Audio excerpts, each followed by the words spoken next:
We could talk to a customer, put together a plan, and just deploy it right away. Go talk to customers and never stop talking to customers ever, because that's the only way you actually get feedback from people. Everyone has ideas. Yeah. Everyone has thoughts about what this is going to look like. Do this sooner than I did. You're never going to have the perfect anything. Welcome back, everybody, to the Breakout CEO Podcast. I'm your host, Jeff Holman with Intellectual Strategies. I'm here talking with awesome CEOs who are building companies. They're usually building companies in, say, the $5 to $50 million range. Sometimes a little smaller, sometimes a little bigger. But they're here to share some of the behind the scenes moments with us, so that we can see, what CEOs are dealing with, how they're making decisions, what types of points they're reflecting on, insights they're gaining, and what types of breakouts and breakthroughs that they're achieving.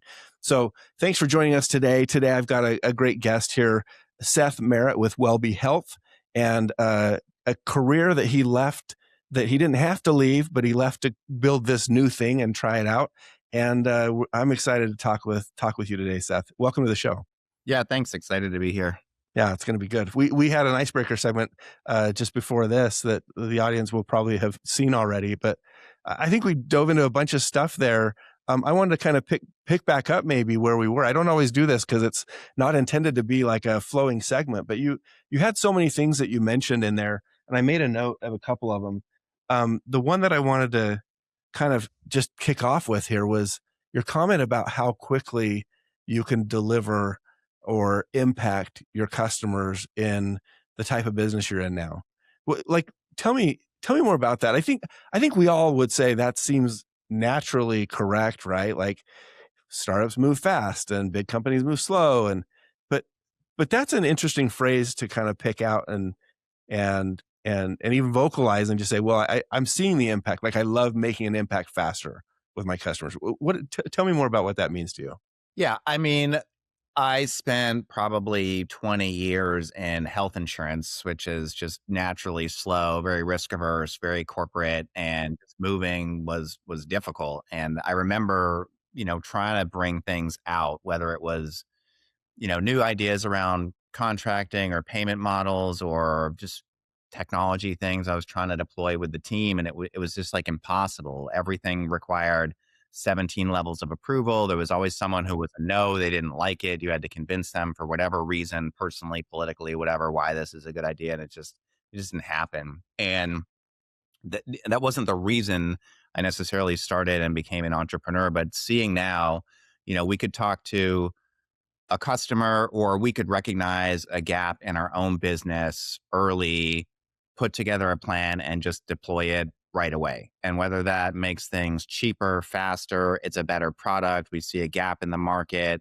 customers are complaining to us about like X, Y, and Z, can you solve for it? We can just do it much faster. Or even like from the company perspective, something as stupid as like, hey, our benefits aren't working the way we want to. We wish we had this added to it. We wish we had some sort of like incentive program for the team, anything like that. We can just do it, and you see it so much faster. So, for example, we had an issue for our business, being able to like outreach to patients and explain what the program is. We just didn't have the capacity to go call all of these patients and explain everything. So we started looking at different like AI voice solutions to be able to go deploy it. Within 60 days, we had a fully functioning, like very automated solution that was actually doing better than our own team in terms of consent build out for the patients. It's quite robust. It answers questions. It does everything we would want it to do. And like thinking about that, finding a new vendor, implementing a new technology, adding AI, putting patient outreach consent into like a new tool. Anywhere I ever worked before, that would take like 2 years, 3 years to even just consider this. And it's like, we had it up and running within 60 days. We were able to continue to tweak it. And like, I just love that because, we're solving a problem. We're getting patients into the program faster. That's helping our clients. That's helping us. And, it gives us like a whole new tool. We built this thing and then it was like, hey, this thing could actually do 7 other projects for us as well. Like, why don't we build X, Y, and Z on top of it? And it's just like that level of innovation and constant movement is satisfying, So for me, being able to see things grow on the company, for like the team, being able to give them access to stuff that they didn't have before. And then for like our customers, being able to give them solutions that they can't do internally. And it's kind of funny, like we sell a lot of things into health systems and in provider groups, and they're naturally slow as well. So it's like Yeah. we are able to show them, oh no, we spun this thing up, in 2 weeks, and it's like fully vetted, and it's got all the HIPAA security requirements, everything that you would want on it. And Mhm. just the fact that we can move that quickly is surprising to like a lot of the customers that we end up working with. In the time that they're in their natural cadence with their extended sales conversations, and you're like, "Wait, we already built it for you." Like from the last call to this call, the thing you talked about, we listened, we heard, and we built something. So you can not only, have it in the future, you can have it right now.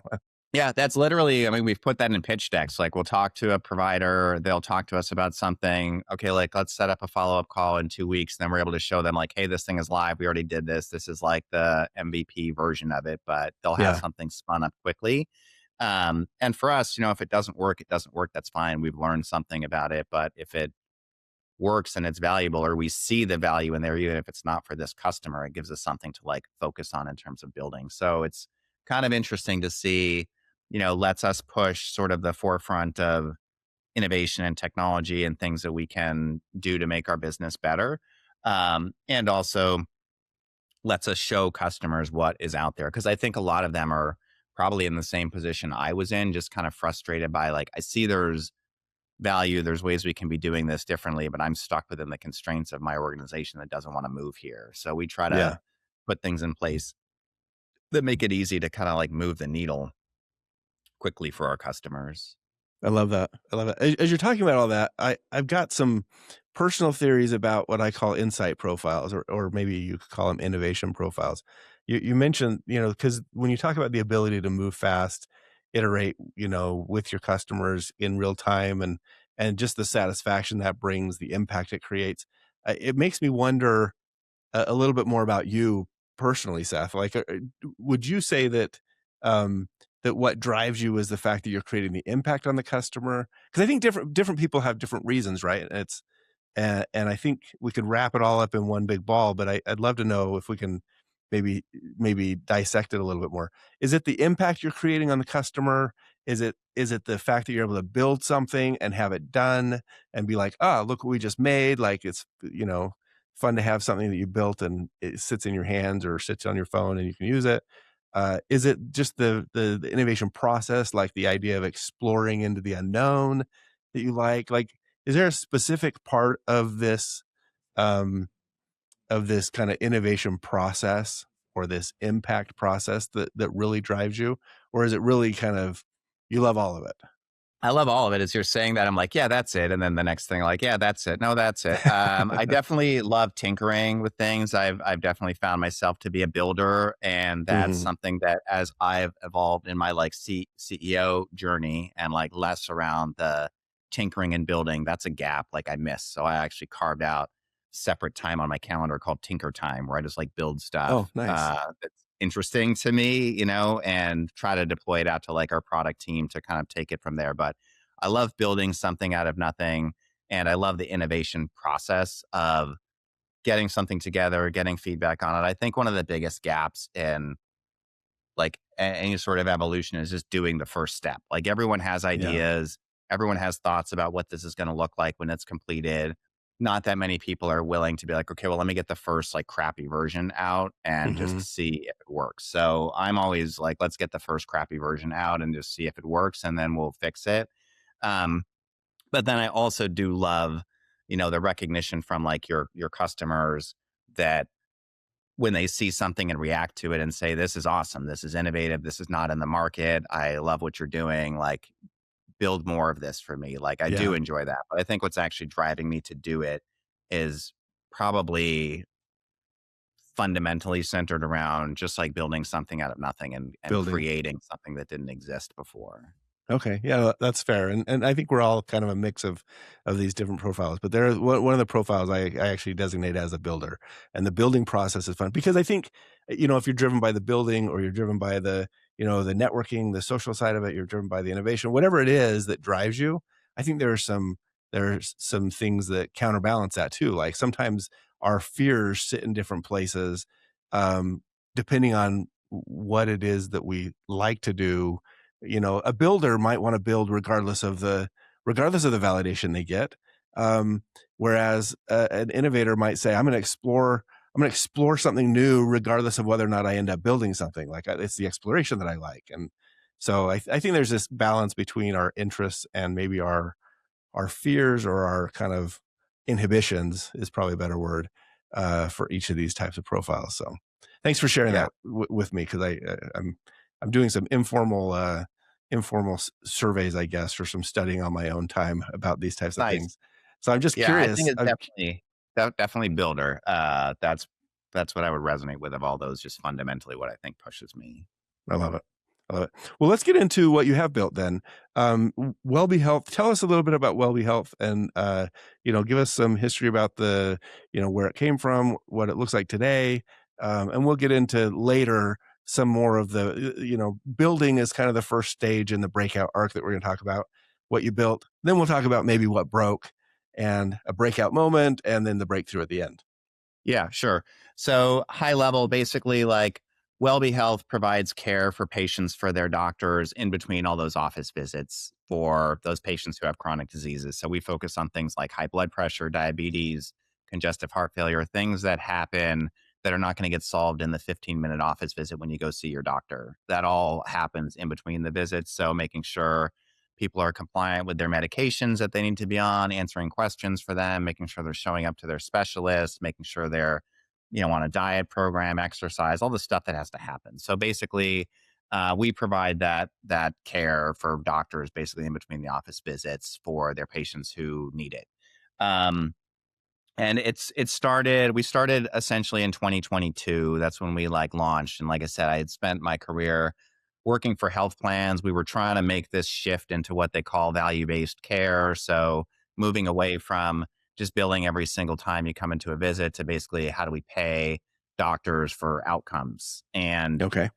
what I saw from the payer end was really not much more than like a financial exercise of like shifting who's at risk for payment. But at the end of the day, everything's still centered around an office-based visit for care. So Transactional, very transactional, not outcome based. yeah, and what we were doing was basically we'd go into these like health systems provider groups and say, "Hey, if you can better manage the population, we'll cut you in on some of our money. If you can't manage the population any better, you owe us money back because we're taking risk now on you." But at the end of the day, we weren't talking to patients or doctors who were the only two people who really matter whatsoever. This was just like, okay, we have a new contract structure about how we're getting paid, but who's going to change the way care is delivered to that patient? They're still going to Yeah. walk out of the office not knowing what to do about their diabetes. The doctor's still trying to see 20 patients in a day to make sure they hit their numbers, and nobody's really getting the care they need. So kind of my builder thing we were talking about, I was just bored and I was like, hey, I'm gonna learn how to write software. So I wrote a patient facing app for diabetic patients to just see, hey, if we gave them tools to learn more about their health, how they could, eat better, diet, manage their stress, that kind of stuff, it's going to move the needle on their diabetes. um, so I built something assuming it would just die. I was doing like five other projects at the same time just for Yeah. fun. And like patients actually downloaded this and used it, which to me was surprising because who am I? Why are you even downloading this app? And you're Did, trusting me. did you do Yeah. this inside of the company, or was This was this like outside side project? This was outside side project. So this was just something Okay. I was building off on my own. It was actually when I went back to get my MBA and we had to do like a project. So I was like, I'm going to Yeah. do an actual project. And part of the coursework was going out and talking to customers, actually iterating the product and reporting on what happened. So it was a Yeah. little bit of a formalized process. And it was just kind of interesting. We did it, when I talked to patients as customers, they were like, yeah, I don't have anything like this. I would use it. So I was like, okay, I'm going to talk to some of the providers that I work with. They didn't have anything. So it seemed to me there was a need there. There was a patient need. There was a doctor need, which was kind of surprising. Again, this was me building something in my loft. I'm not a engineer. I'm just building what I can figure out on my own through YouTube videos. Um, and And this was realizing pre there's AI, right? This was This totally pre-AI. Yeah, so this was just so when you say build something, that means something totally different today than it did in 2022. Like, yeah. It's even worse now though, because now my like CTO is like, Seth, stop like building stuff because now you can generate like new stuff with Claude in every like an week you're like, hour. "Hey, I got an idea." He's like, "No, Literally, please." literally, they're just like, stop. Let me like implement the last thing you did. But yeah, this was like back in the day, just building something from scratch and just starting it. And then, yeah, when I realized there was actually a need for on the doctor side and on the patient side, I just spent a little bit more time with it until it actually, ultimately evolved into what WellBe is. But I can go into that if you want. Yeah, I wanna get there, but tell me how you did the validation with the project because that's a hard part for a lot of people. A lot of our CEOs are obviously past that point. They're into the scaling stage of their business, but for any listeners that we have that are kind of the founder stage, their early stage, trying to get validation, like, what did you do? Did you go to doctors first? Did you go to patients first? What did that look like? Yeah, I would say this is probably the best advice is like go talk to customers and never stop talking to customers ever. Like I think people don't do that enough. Even like founders who are scaling businesses, like I don't think they talk to their customers enough. And it was awful. Like I hated randomly like going up to people in coffee shops or like cold calling, walking into doctors' offices and being like, "Hey, I'm working on a project. Would you look at this?"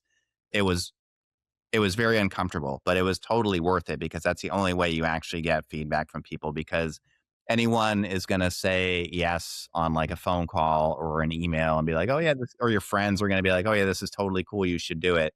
You should not do that until you actually talk to real customers who would pay for it. But yeah, I literally, went into coffee shops and showed Just people. I random was like, "Hey, people.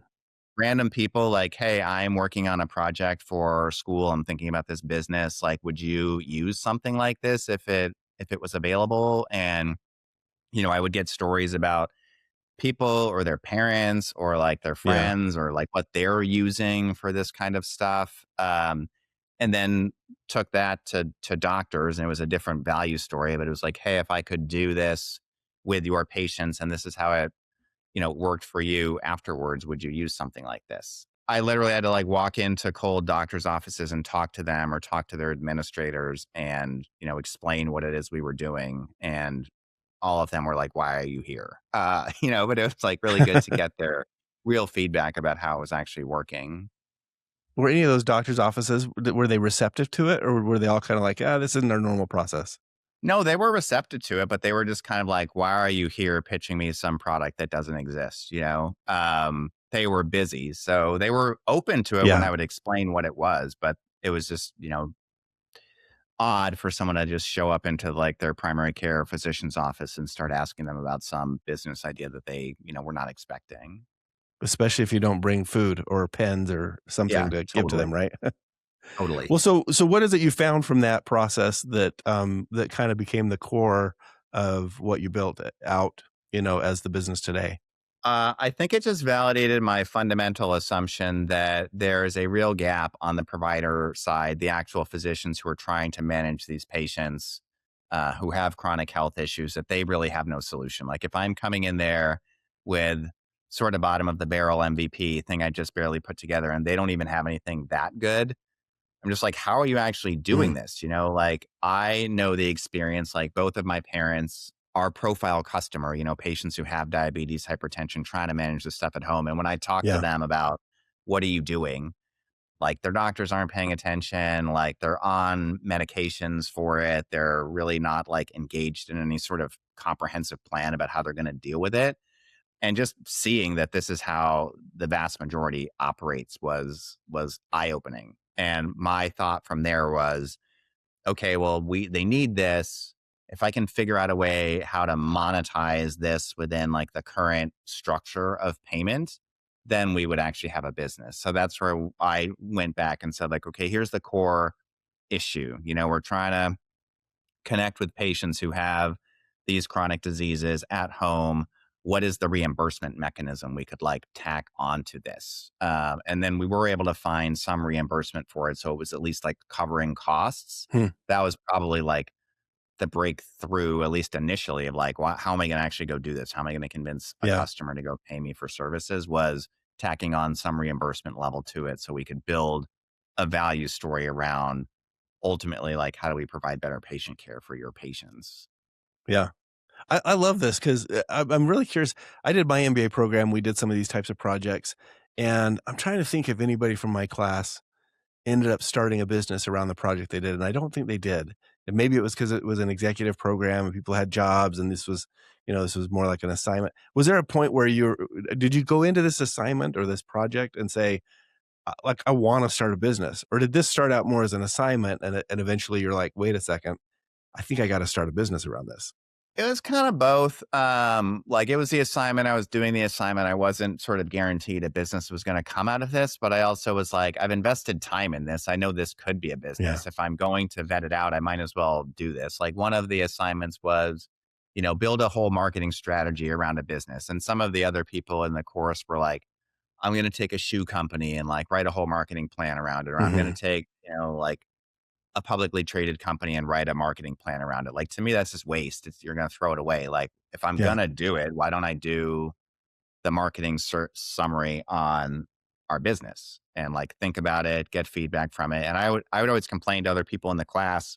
I was like, you guys are literally throwing away just a massive opportunity to like learn something here just by kind of like phoning it in and getting the assignment done.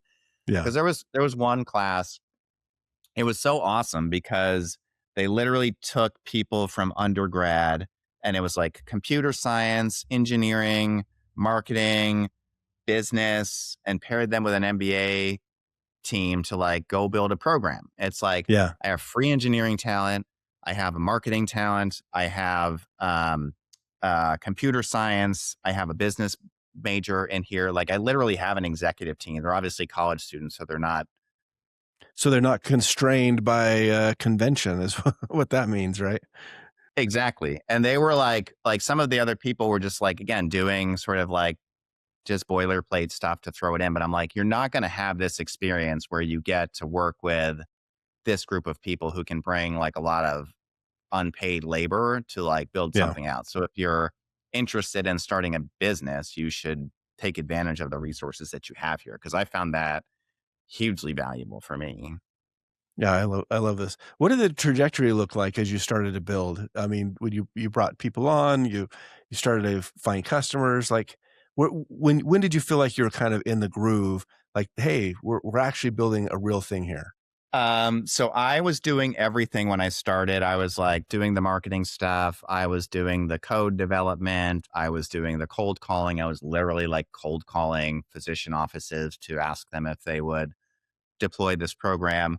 Um, Mhm. 2 points, maybe three. One, like we got our first customer. That was insane that somebody actually said, yeah, I'll sign a contract with you to go do this. I'm like, that's awesome. Then I remember like doing work for him and then he actually paid us. We paid at the end of the month and it was like an $800 invoice or something. And I remember feeling so excited, like, oh my God, this guy just paid us $800 for like this app I built in my, you know, loft Yeah. here. That sort of validated that there was a customer, even though it meant, nothing in the grand scheme of things. And then where I really knew we were like moving was basically it came to the point where, I was still working my day job. I was doing this on the side after hours. And it just got to the point where like I couldn't even service the customers. Like I was Mhm. trying to like hire some people to like do some ad hoc work for us. I was trying to respond to customer questions about things. And I'm like, I either need to shut this off or I need to go in full steam and do it. And that's where I was talking to my wife about like, hey, what should we do? Like, I think I can make this work, but I'm going to have to quit. And then the deal was, well, if you can at least like replace most of your salary, at least your base Yeah. salary, like you can go do this. So I'm like, okay, how am I going to go do this? I have to go raise venture capital. And then I found out how to raise venture capital, like got a list of people I should reach out to and started that process. And that's where I felt full on when we finished like a round of fundraising. I was a W-2 employee. We hired like our first real employees. That's ever since that, I realized this is like definitely a full-on business that I'm running and transferred from being, my side project into the actual company. And when was that time frame approximately? That was like The first customers were like 2021, I think. And then that got too big by like Q3 of that year. So that's when Oh, I okay. started looking to raise money. And then I quit and started full time like the beginning of 2022. Okay. Well, you were in that time. Did you hit the timing well on the funding side? Because there was a lot of money flowing at one point, and then it Yeah. shut off pretty quickly.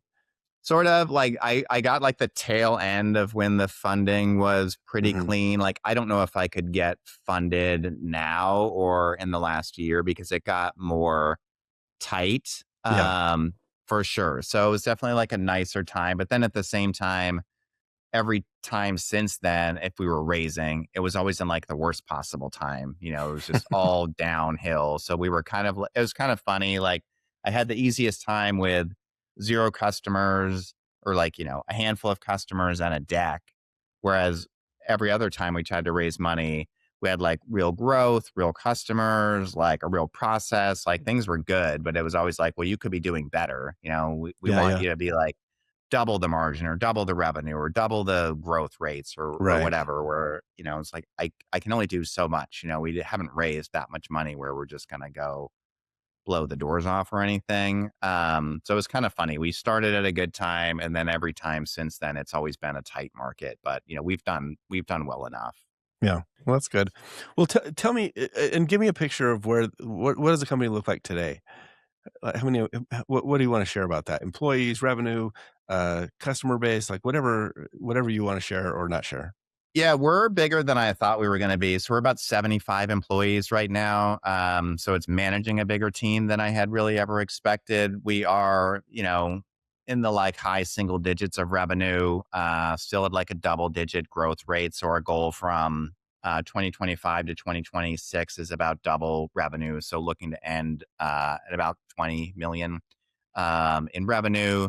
And the main thing we've been really focused on is how do we scale this company appropriately? Like it does require a lot of headcount. It requires a lot of staffing to be able to manage that. And, doing that thoughtfully in a way that actually like produces value for us and for our customers is important. So we've been trying to kind of like dial back and understand how do we scale the organization effectively in terms of hiring, comp structure for our employees, like growth plans for our employees, all that kind of stuff. Because, you know, we've uh we've probably like 4x'd in size in the last 12 months, Well, just based on growth rate from the customers. And we've really, part of where we did sort of, have a break and breakout was around like the customer profile we've pursued. We started moving further up market, and it's been really game changing for us in terms of just the value story, how the sales process works, how those things scale, like what outcomes they're expecting. And we've been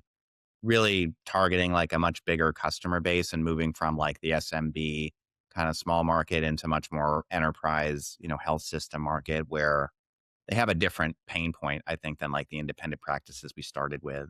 what at what point did you recognize that you needed to do that? I mean, was there an issue? Did the revenue stall, or was it just you're just looking to add revenue, pushed by investors? Like what was the or maybe somebody from the enterprise level came and said, "Hey, we've been looking for somebody like you."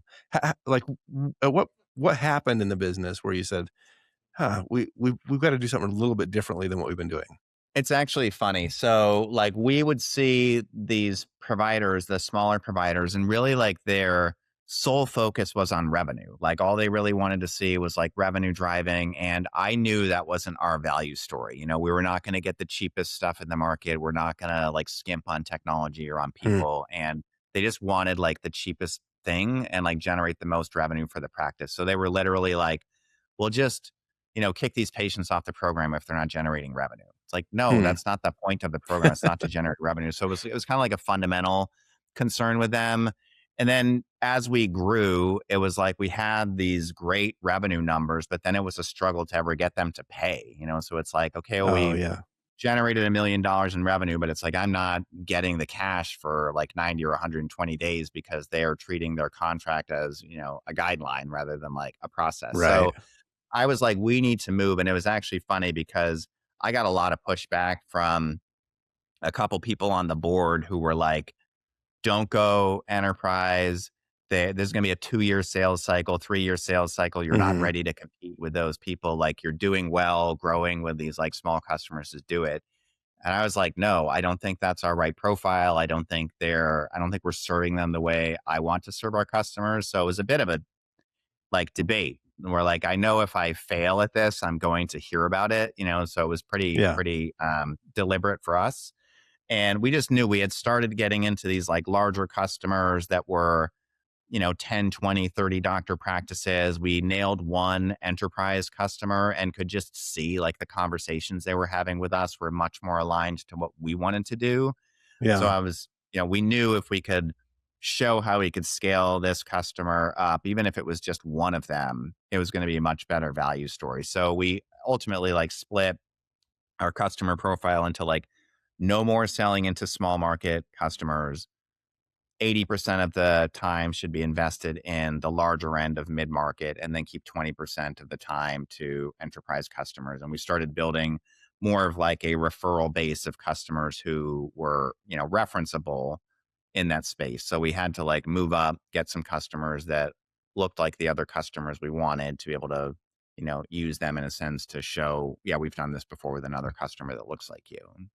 Sounds like you had a very programmed approach to making this transition. It wasn't just, "Hey, we wanna get bigger customers.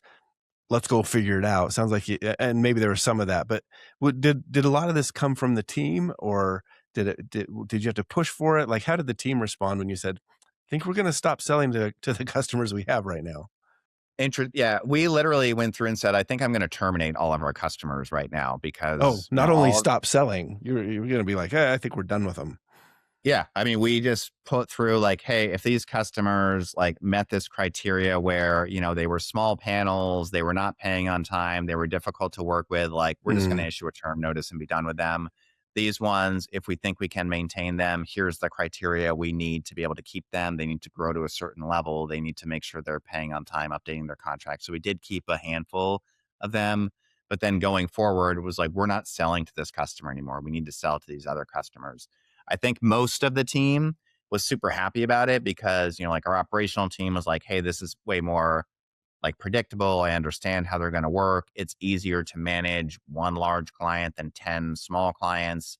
But the one place I would get pushback would be from sales, where it's like, hey, I was successful selling into this small yeah, market account. Now you're asking me to sell into something that is more difficult. But, totally we different kind of went through a conversation. whole, yeah. And I mean, it wasn't like difficult, but it was just like, okay, well, if you're gonna make me sell into this new kind of account, I need tools to be able to like sell effectively into the Yeah. account. So we went through kind of like a whole ideal customer profile exercise. What is their pain point? What exactly is the customer we're looking at? Where do I get these leads? And like, how are we going to go pursue them? So it did require like reinvestment on the company side of, okay, let's get together the materials, the messaging, like the marketing and everything we're doing after this specific customer, to help them sell a little bit better. Was there anything in that transition that surprised you? Like, what didn't work out the way that you thought it would? And maybe it was better, maybe it was worse, but what did you try and you're like, "I think we're gonna get this," and then all of a sudden you learned that that's not how it works?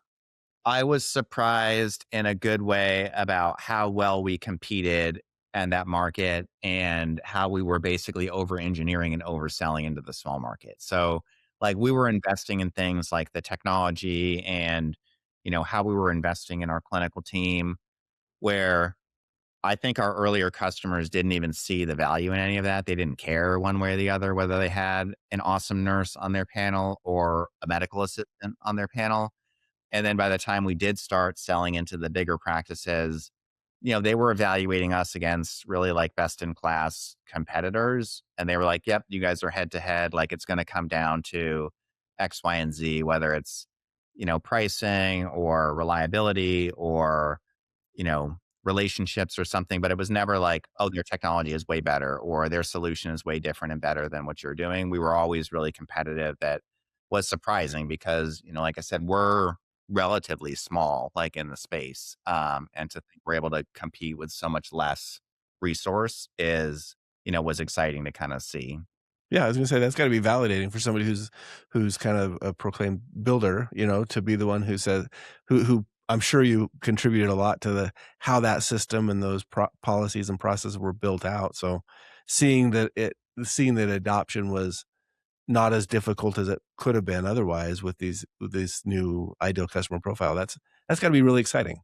Like, that's why we literally started, like, I would take anybody, like, anybody who was willing to sign up and pay, like, there was no criteria. If you were willing to do it, like, we'd figure it out.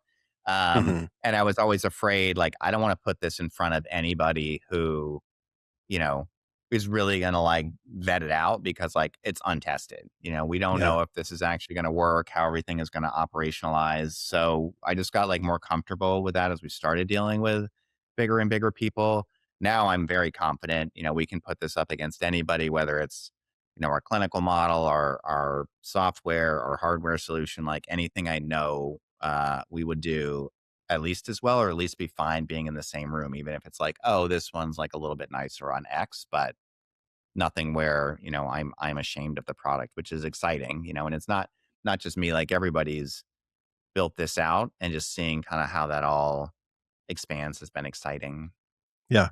Yeah, and I mean, the metaphor I like to use is when you paint your own house, you know where all the flaws are, you know where all the drips sit, so it's it's nice to have somebody come over and be like, "Oh, this is really nice. You did a great job." So, I That's love that. actually funny because that is like, I'm the worst at trying to pitch anything for the company because, like, I know everything that we've Oh, done and like do you caveat everything? You're like, "Hey, by the way, I probably don't need to tell you this, but I'm gonna let you know." yeah, exactly. Or like, oh, don't talk about this thing because this thing's like broken. This is not like the way it's supposed to be. So I've tried to like divest that off and like not spend as much time with it. Or to your point, like, I understand that I'm the painter. I know what happened, and it's still a good paint job, even if like I know what's sitting underneath it. Because I think everyone deals with that as Yeah. a builder doing something that they put together. The good thing though is it doesn't stop you, I've worked it doesn't stop you from taking action as I think we talked about earlier. Because I know a lot of inventors, and I call it the inventor syndrome, right? A lot of inventors who like to invent things, but not actually make or sell things. They just invent and then they don't want anybody to call their baby ugly. So they don't ever show their baby to anybody. And you're like, well, that was an expensive trophy, like like the ones you see back here, right? Expensive trophy to buy, but you kind of missed out on all the fun of building the business from it. So um I'm curious, is there anything from the kind of the core from the early days that you built, that carried over into the product today and has been, or did you have to rebuild it for the new client and all of a sudden it's kind of a different product? Were there any threads that kind of carried through? I mean, even the core application is still the same thing we built originally. So the actual software is the same. It's obviously been way bulked up and built upon, but there's still things, the stuff that I actually built, that I'll still go in there and see. And it's kind of funny. Like, I will randomly go into the software and I'll be like, oh man, this is cool. We did this. This is nice. I didn't know this was here. But the main framing of it is still the same. And like the model ultimately is still the same, but from a building perspective, I'm not allowed to touch the core code anymore. My CTO won't let me do any of It's not that. your role anymore. Yeah, no, he So, doesn't let me well, do any of that. I that's was doing kind of it for, cool. for quite a while. Yeah, that's really Right. cool. It sounds like maybe a testament to the validation that you did early on and, what you built matched the validation probably, so Yeah. I think that isn't like, that's one thing that's kind of cool or interesting is I'm not a super technical person. I mean, I can fiddle my way around to get it done, but I had enough to like build an MVP. So when I did bring in a CTO, he didn't have to figure out like, what's in your head, Seth? Like, how am I going to go build this? It's like, this is functioning. I need you to yeah, go learn from what's working, and then how do we like make this enterprise scale? And he came from no healthcare background whatsoever. So it was kind of like an interesting matchup where I just showed him these are the core things that like need to happen, but I need you to build it from like a technology perspective. And he kind of kept the core things, ripped out what didn't need to be there, started building on top of it, and just learned a ton. So, I was able to give him enough to work with so he could kind of understand how the healthcare stuff operates. And then now he's so vested in the actual program, that he really is the one who's like building more of the expansion and ideas and things like that. So it was kind of an interesting blend, when I found my CTO to really like help scale it. But he's been super instrumental in getting the product where it is now. Yeah. No, it's cool to see what you've built, and the adoption you got, and doubling your revenue this year is that's a fantastic, metric to hit. Are there other things in the business where you're excited for what's kind of on the roadmap for the next 3 to 5 years? I mean, our big goal is to really get like a handful of additional enterprise customers. Like we're starting to get into more like um, it's like risk sharing arrangements with some of our customers, expanding into different clinical services. Like we started doing things with like OB care for, high risk pregnancies and things like that. So just seeing how far we can evolve the model. And from a regulatory perspective, I think just a lot is changing and pushing more in this direction, whether it's how do we use technology and automation to help patients like get better care, get better access.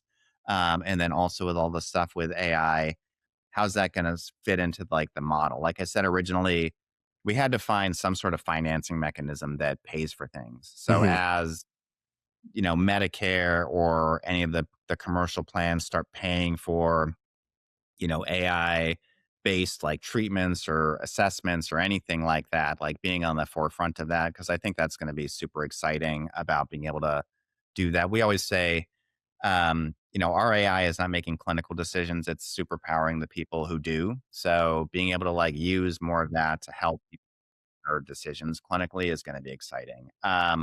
My shortest term goal is like I want to get the business profitable. We're quite close to getting profitable, but being in a position where you're not required to raise, venture capital or debt to kind of sustain the business would be super exciting for Yeah. me. Like I've never been one of those people like let's just raise a ton of money and like burn a bunch of money and then figure it out in 2 years. Like I've been very thoughtful about how we spend money, where we're spending it, and again, back to my initial point about being validated, like to say we built a profitable company that's generating revenue, generating returns for like our investors would be super exciting. So I really want to focus on how we operationalize this in a way that eliminates a ton of the risk, if not all of the risk of just being a sustainable business first and foremost. And then how do we, take that success and then scale it up into a bigger version of the company? No, stability, there's value in stability, right? The getting to that point where you say, "Oh, we can sustain this for the long term." Um, is there a part of your journey where you would, if you were talking with either your younger self, right, in the business or somebody else who's on a similar path, but maybe hasn't crossed all the bridges that you've crossed. Is there something you would tell them, some type of advice you'd give to them, from your journey, an insight that you could share that they might not be thinking of?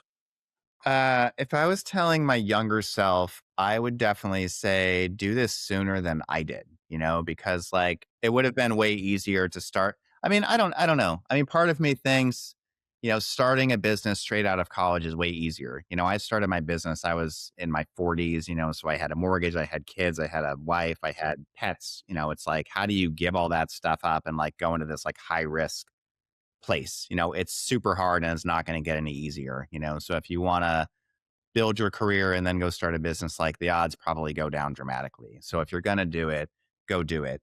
And then just the general thing is like, I think too many people wait until they've got it all figured out and like, okay, I've got the perfect business plan. I've got the perfect amount of capital. I've got the perfect team around me. Like now I'm going to get started. And like, that's never going to happen. You're never going to have the perfect anything. So if you've got a thought, you want to go try to do it, go do it. I tell everyone the coolest thing that ever happened to me is I read a book called The $100 Startup, Mhm. and it was literally, I don't know if you've ever read it, but it's like literally how could you start a business with $100? And I was always of the mindset I got to raise $10 million in venture capital. I've got to like fund my whole team. I've got to build a product and then I'm going to go sell.